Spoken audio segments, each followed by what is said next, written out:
দুর্গা মা জলে পড়ার পর গ্রামের দিকে হালকা হালকা শীত পড়ে গেছে। আর এই শীতের সব থেকে ভালো জিনিস কি বলতো, নানান সবজি। নানান সবজির মধ্যে বাঙালির সব থেকে প্রিয় হচ্ছে ফুলকপি। চলো এই ফুলকপিটাকে দিয়েই আজকে একটা চটপটে মজাদার রেসিপি বানানো, যেটা রুটি বা লুচি যে কোনোর সাথেই খুব ভালোভাবে খাওয়া যাবে।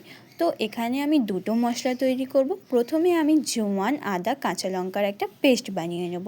তারপরে আমি আর একটা মশলা রেডি করব, শুকনো মশলা, যেখানে আমি ইউজ করব হলুদ, কাশ্মীরি গুঁড়ো লঙ্কা, ধনে গুঁড়ো, জিরে গুঁড়ো আর কাসুরি মেথি, একটুখানি সামান্য চিনি, আমচুর পাউডার বা জলজিরা।